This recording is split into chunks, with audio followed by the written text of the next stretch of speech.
What's up, everybody? Welcome back to Simple Man, Simple Life. Today's video, I want to show you a few things of what it's like to run a firewood business. And I'm going to talk a lot of things that you need to know if you're going to run a firewood business. And kind of throughout the course of me talking about that throughout the day, you're going to see me actually recovering some wood where I've made a deal with a local farmer. And that's one avenue I use to get firewood. So, see this pile of wood behind me. We're going to do a quick walk around, make an assessment. I'm going to try to get an idea of how many dump trailer loads I've got here. And I really haven't had a good chance to look at it because he said he put a few more on there since I looked at it last. This big one on the end here, I believe, being one of them. But it didn't look great. Yeah, honestly, that one might end up going on the junk pile. But there's a little brush in here I got to clean out, but this ain't terrible. I don't really like dealing with brush, but I got a good price on it. Looks like there's at least 3 to 4 loads here. A lot of hickory down in there, some white oak. And then what I really liked was there were several good straight pole logs like these. I like that up there. Those, man, they make the prettiest firewood. So we're gonna get started here. We're gonna go over to the truck and I'm gonna show you all the equipment I'm gonna use today. Okay, we're gonna start here with the heartbeat of the whole operation, my Chevy 3500 HD. I purchased this a little over 2.5 years ago, and it has been one of the best purchases of my career as a firewood and lawn care business. When I got it, one thing that I quickly wanted to do, which worked out pretty good, was I wanted to get a flatbed because it had just a regular old pickup truck flare side bed. I knew them flare sides were going to get tore up. I needed the more cargo space, so I got me a flatbed put on it. Also got my business logo there on the door window. We do firewood and lawn care if you're new to the channel. Next piece of the puzzle here is the MX 5400. Can't really see that through all the hoses, but MX 5400 Kubota tractor.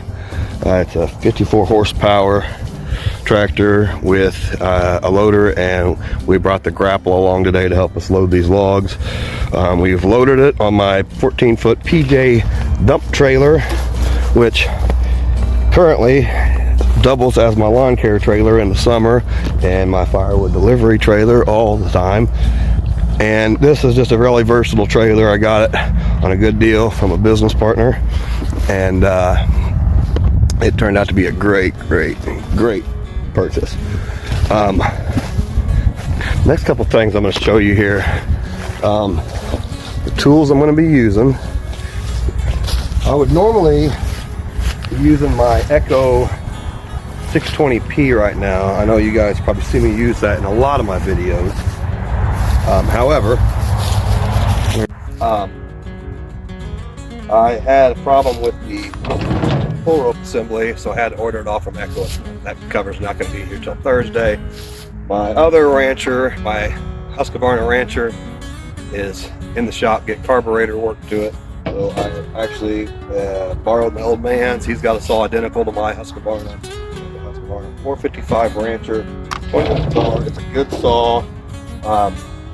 I'll buy it locally from the local Kubota dealership. They also sell Husqvarna equipment, chainsaws, weed eaters, blowers, stuff like that. I like going with them because they always keep me with a good running saw. They do all my service work. However, they don't sell Echo, and I love my Echo saws too, but they're easy to work on. They got a good warranty with the Echo, and the Echo actually it's pretty quick to get parts for them. You just order them online, you get them in a couple of days. The stuff you know you're going to wear out regularly, like the sprockets and chains, I just buy that in bulk and keep it around. And I'm not paid promotion for any of this. This is just what I use. I enjoy it. We're going to use the Husqvarna X-Guard bar and chain oil, and I am going to use 50-to-1 mix of 100 octane ethanol-free fuel. There's a handful of places you can get it. I'm not going to tell you exactly where because, well, whatever. Also going to use my ear protection, my 3M wireless Bluetooth headphones. I love these things. I can jam out all day long. If I get a call, a text message, I get alerted through my Bluetooth. I can take my phone calls. Very handy. Again, not promoted, just love these products. So we're gonna go ahead and get the MX 5400 unloaded, and I'm gonna start doing some cutting here.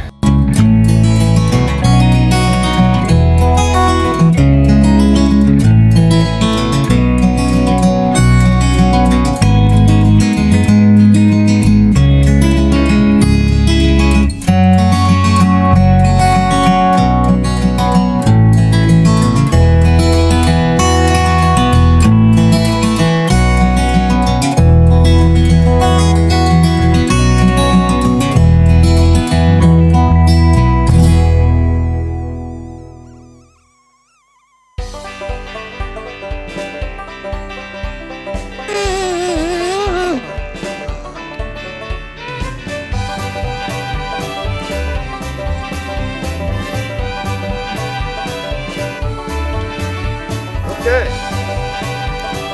well, a couple of things. Number one, that chain is dull. I need to sharpen that. Number two, I really miss my Echo because it had more horsepower. Number three, I don't believe this log's any good at all. It looks pretty rot. So, this one don't look good. To be honest, that's something I wouldn't be proud to sell my customers. So, take a short break here. I'm gonna dispose of this log and I'm gonna sharpen that chain and we're gonna try this again.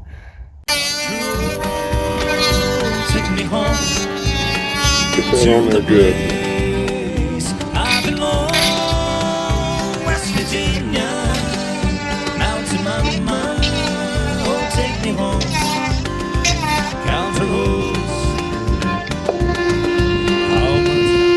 Well, I think I've discovered part of the problem. If the chain's too tight, which is my fault, I tightened it up. Okay, I went ahead and tightened that up. You want a little bit of slack in your chain. You're not a ton, but a little. Now we're gonna try this again.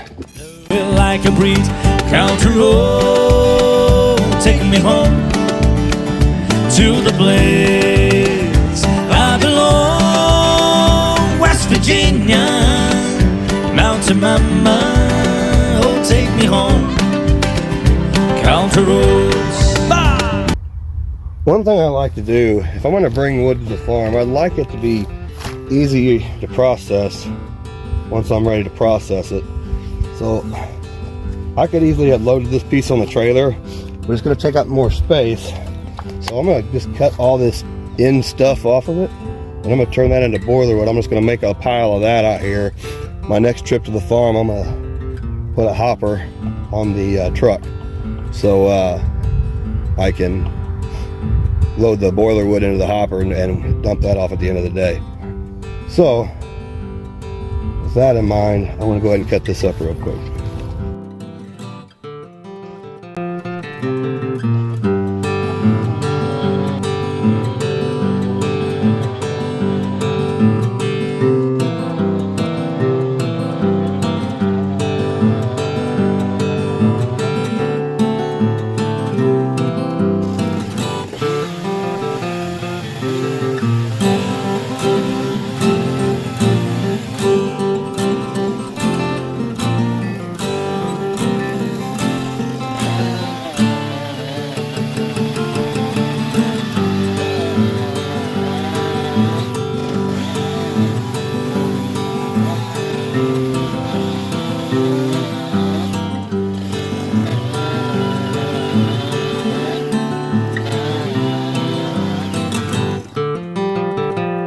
Okay.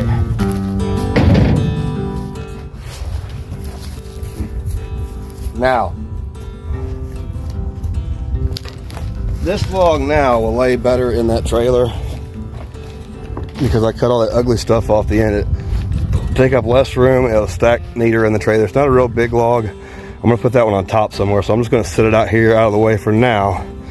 Some of this stuff is ready to go for boiler wood, and then there's that big piece there and that big piece there that's gonna need split. So I'm gonna grab both of my extra self-dumping hoppers and bring them out. When I get back to the farm, I'm just gonna use Dad's tractor to load them. That way I can, when I get done, I can dump the stuff that needs resplit over by the splitter, and I can dump the stuff that does not need resplit from the other hopper into the boiler wood ready to sell pile. So I'm gonna go ahead and put this aside. I'm gonna get another long log, and we're gonna keep rolling. We're gonna try to get this trailer loaded. I like to do this in a few trips if possible, so I'll try to have a system to the way I load the trailer. Okay, so here we have a hackberry log, and I got a good straight piece here on the end. So what I'm gonna try to do is, my trailer's 14 foot long. I don't like to load it to max length, because if anything goes wrong, you ain't got no room for correction.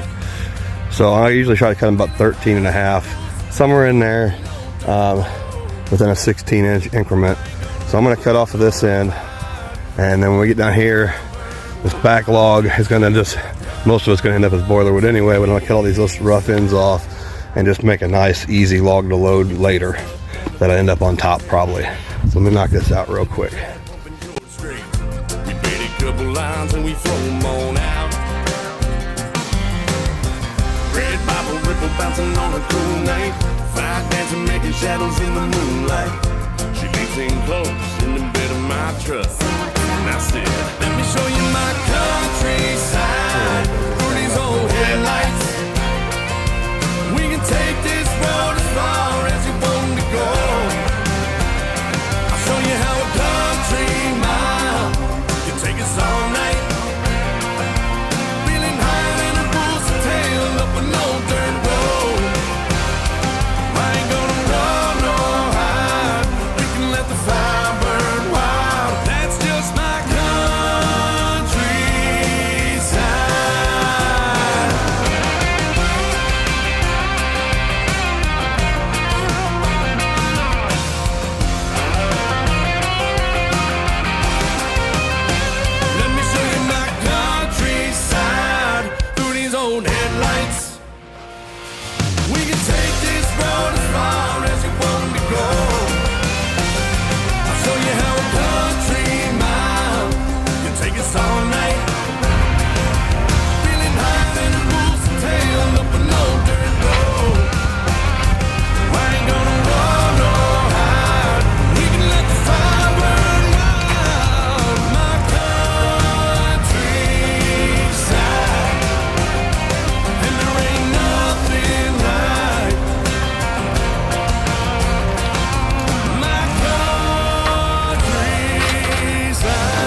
Okay, so one thing I want to talk about in this video, if you're in the firewood business, you do have different avenues to acquire wood.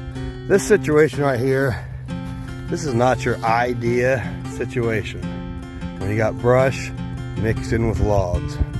But this isn't absolutely terrible. I've seen them where they've had mud and everything else in them. I don't usually take too much stuff like this because it ends up being too much work, but there wasn't a bunch of brush in here, so I got to work it out. But that did come into consideration whenever I considered what I was willing to pay for this. I'm not going to tell you what I pay for it.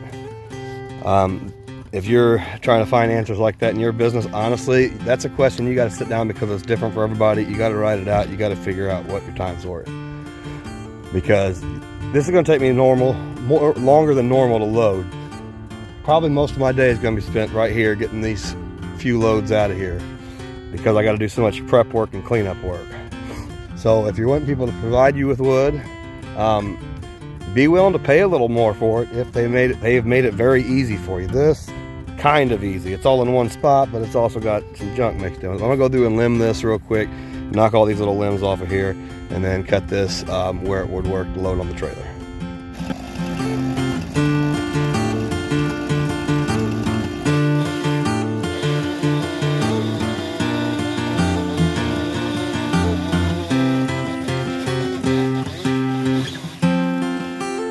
One thing you're going to want to learn to be, if you're not already, is a good equipment operator.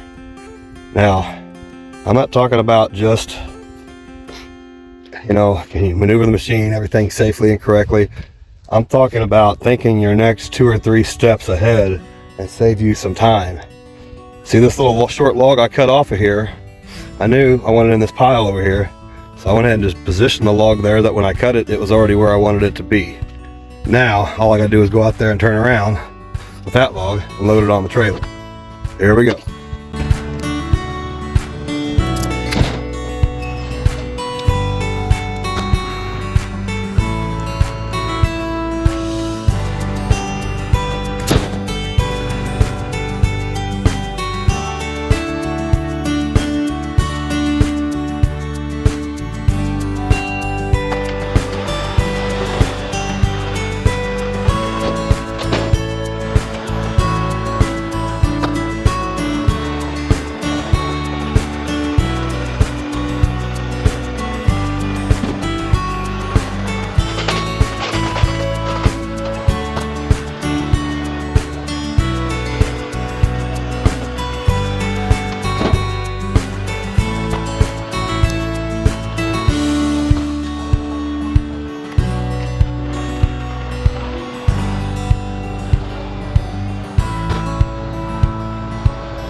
Well, I didn't get a huge load on there, but I ain't going far, so I don't really see the need to put an oversized load on there and stress the trailer. I'm only going about maybe 5 miles back to the wood yard, so it's a good load. We have a problem. I noticed some hydraulic oil spraying as I was clamping down. This is supposed to be welded right there. So the weld broke, which caused this all to fall, which the oil leak is right there. So it looks like I'm probably going to have to replace a hose, do some welding. And this is also my father's grapple. So that's nice. I get to fix that this weekend. Probably before, actually. That's the kind of things that happen. When you have the firewood business, you just kind of got to adapt. It don't make sense for me to stop working. Fortunately, I brought my forks with me on the last load, so I pulled the forks off, and I'm going to load the grapple up on there, and I'm just going to do my best to use the forks. It's not ideal because I got brush mixed in with everything, but I'll make do and get another load, and then I think whatever's left, I'm just hold the tractor back so I can get the grapple back to work on it, but we'll figure it out. Well, today didn't go exactly as planned. I only got one more load done after lunch. That grapple failure really kind of feel monkey wrenching things. I still got a little bit left here to do, but I'm not going to get it all done today. I think what I'm going to do is just go ahead and clean up what I got. I'm going to need the tractor back at the farm. I'll just have to come back another day when I got the grapple working. All this brush, I don't want to leave it laying around here. So I probably got another load and a half of just clean up the haul, but I'm just going to go ahead and clean it up, get it all together, and then go ahead and load the tractor up and call it a day. I did go ahead and load up my 2 hoppers. One's got stuff in it that needs split, one stuff that's just ready to go right in the boiler wood pile. So we'll go ahead and get this mess cleaned up, and we'll call it a day.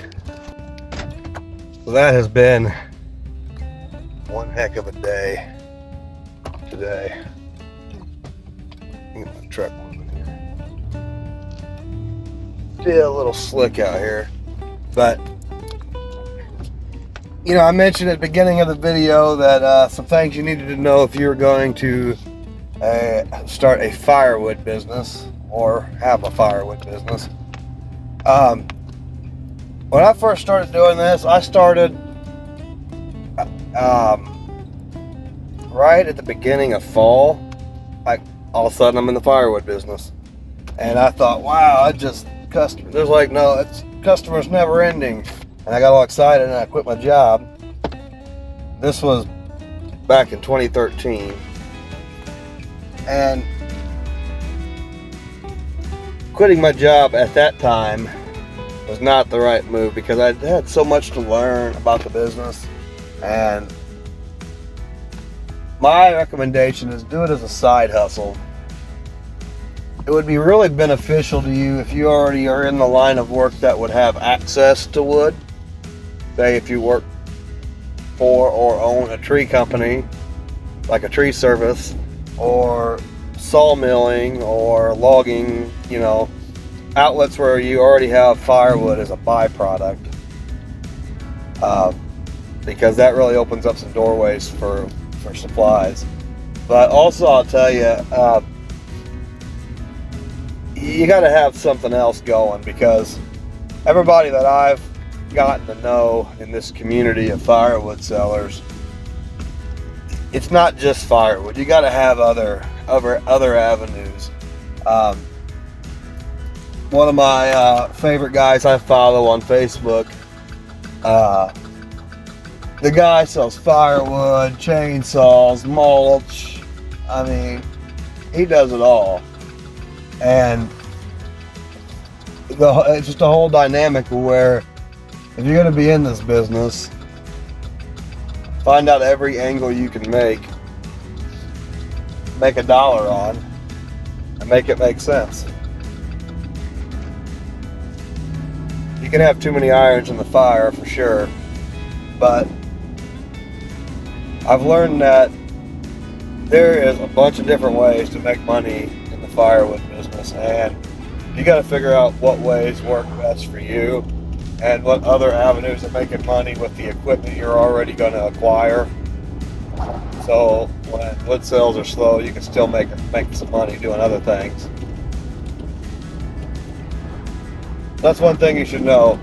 Another thing you should know is there is no such thing as having enough wood. No such thing.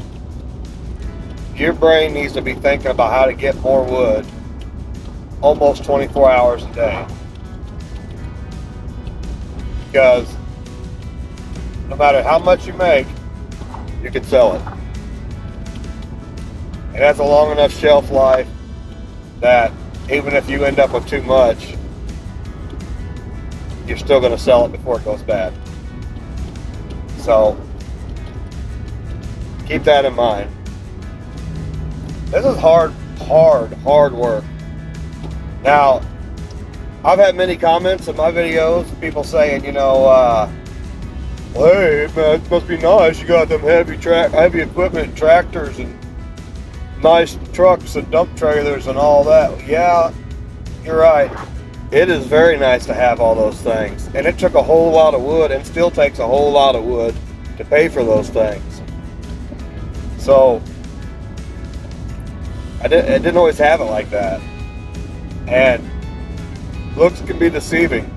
It is nice to have all those things, but at the same time, I'm a slave to those payments until it's paid for, which means I have to make money no matter what, because the bank don't care if it's been a slow month in the firewood business. They just want the tractor payment.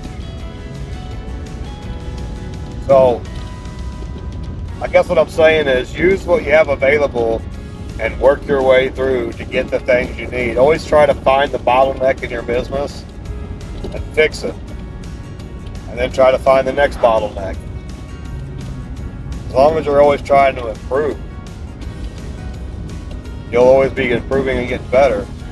It's not something you ever say to yourself, I've got it all figured out. I've got a system now that's foolproof. There's no better system. That's not true, because your systems have to change because the market changes. You have to figure out different things. Anyway,